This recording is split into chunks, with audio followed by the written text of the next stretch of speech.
Good day and welcome to FDM, the show dedicated to Ferra data models. Today I want to show you some reporting again. This time I want to show you how to use reporting and forecasting combined.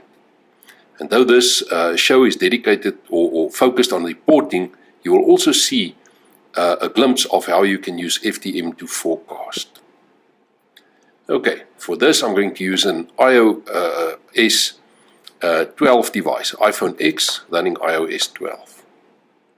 So let's add a new project, and in this project I'm going to add GDP. Let's first add the US GDP, so I'm going to download from Ferra and do it as I've shown in other videos. Let's add the GDP C1 series to my project. Okay. So if I collapse these ones, I see that I've got a new quarterly series called GDP C1, US GDP. Now let's add to this South Africa's GDP. The stats is A list. Let's also search for GDP, and I'm interested in the rand million value. Okay, so in my project I now have two series, US and South Africa's GDPs. What I want to do now is to create a forecast. I'm going to forecast South Africa's GDP using an ARIMA. To that ARIMA I'm going to add lagged changes in US GDP.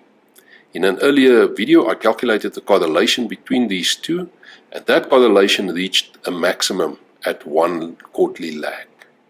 So I'm going to use this one lag by 1 quarter.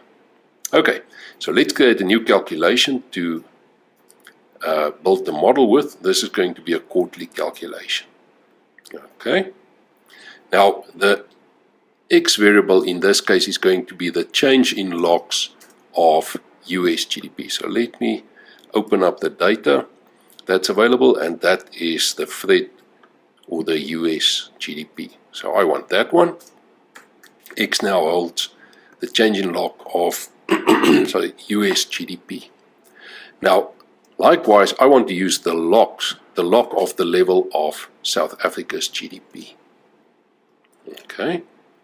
Now I want to build an ARIMA, but before I do that, I want to look at the autocorrelation and partial autocorrelation functions. So I'm just going to print that into the log using the bars function. They just create a very simple bar plot specifically for the purpose of investigating the autocorrelation function of the change in Y. Okay. I also want to look at the partial autocorrelation function of changes in Y. Pretty sure I'm going to model this in differences. So let's run this and see what we get. Something's wrong. Let's look at the log, and the log is saying I need a closing bracket somewhere. So let's see, 1, 2, 3, 4, 1, 2, 3. So I need an additional bracket, and I'm pretty sure I'm going to need an additional bracket there as well. Let's run this. There we go. That looks better. Now if I look at the log, here I see the autocorrelation function. And it's telling me that the 95% confidence level is at 0.21. Let's say 0.22, around about here. So in the autocorrelation function, I've got a few outliers at the beginning, so I definitely need some MA terms there. At 4, there's also maybe a bit of a spike. Let's look at the partial autocorrelation. Again, at 4, I've got a bit of a spike at 0.2. Definitely want some AR terms as well in my model. Okay, so this is not about choosing ARIMA models.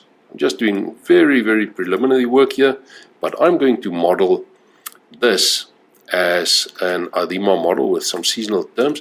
So let's use an ARIMA model where I'm going to, when done, store it in a report. Now in order to store something in a report, you need to give it a name and put a hash sign, which looks like a small report. So I want to store this into the report, and the report will be named GDP. Alright, so I'm going to do the estimation, and when done it will create the report for me. This ARIMA I'm going to model Y on the left hand side. On the right hand side it's going to be lagged X, right? Previously I saw that if I lag this by 1 quarter, it has maximum impact on or highest correlation with changes in the log of South Africa's GDP.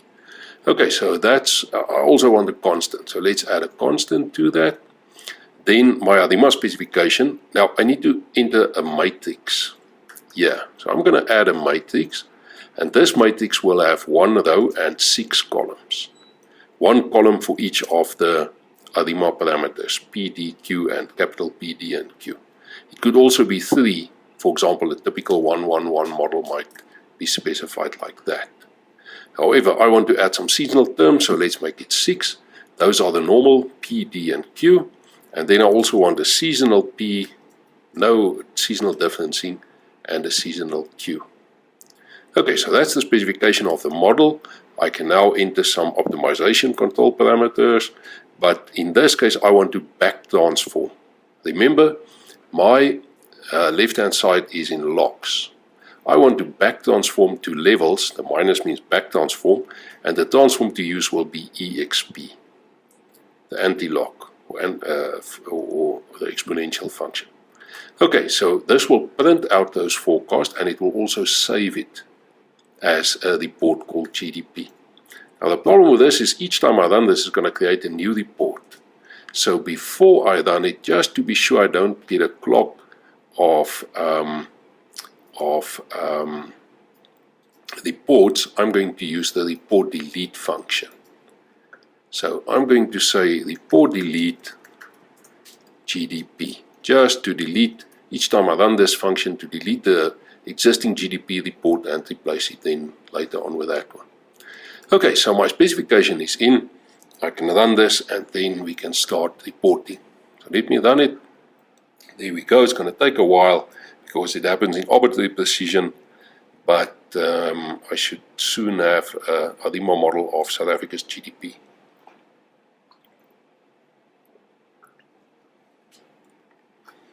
Okay, so we're waiting for the estimation to complete.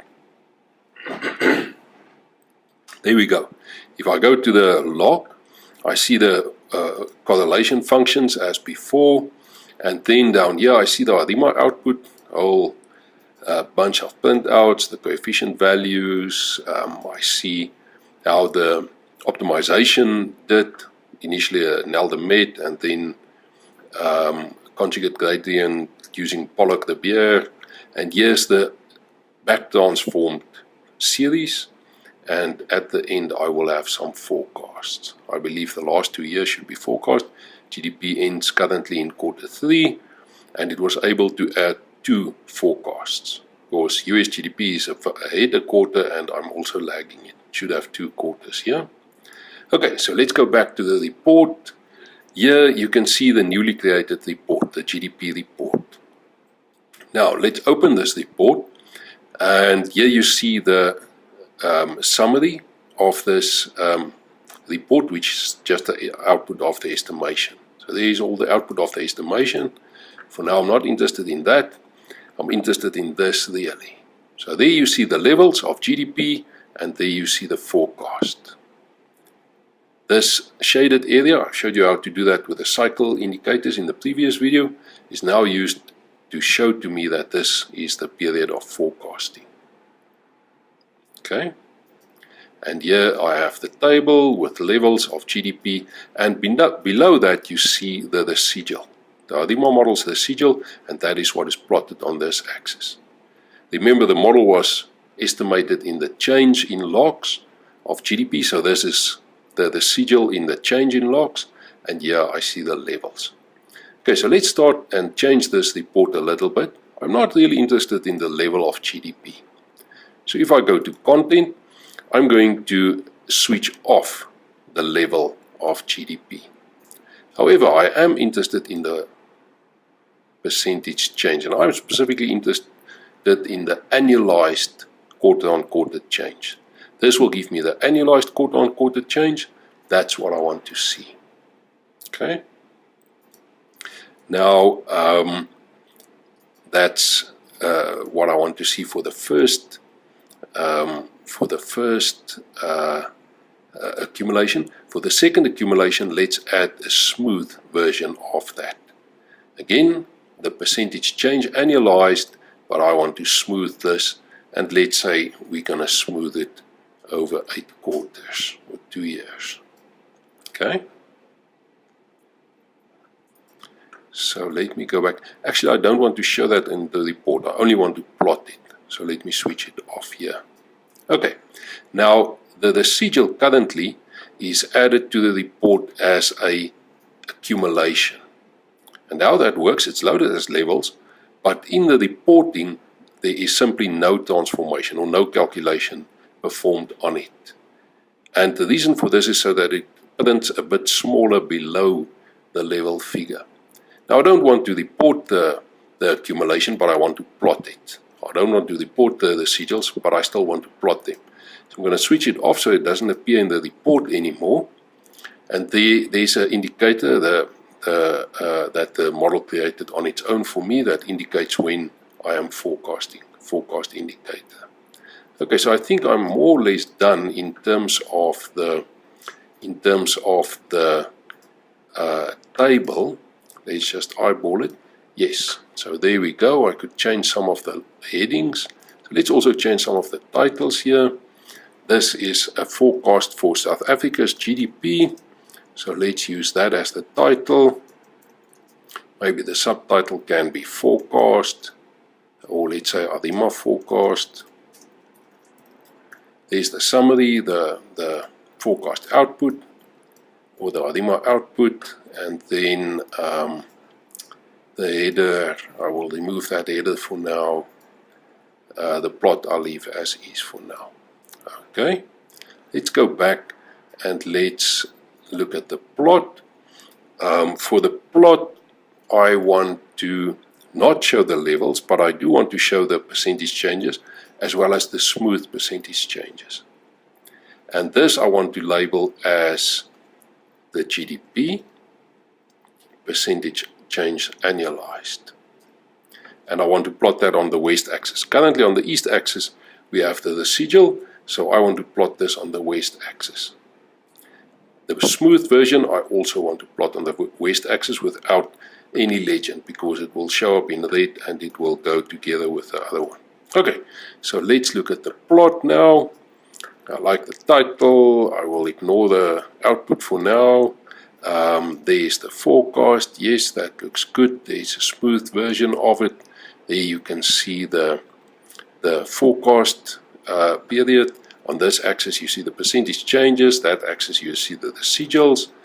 And in my table I can see the quarterly historical values, the aggregate value, and I can also see the forecast. 1.2% for the fourth quarter and 1.4% for the first quarter of 2020 is what this model is telling me. Of course, you must now read the disclaimer, but this is what I wanted to show you. That's it. See you next time.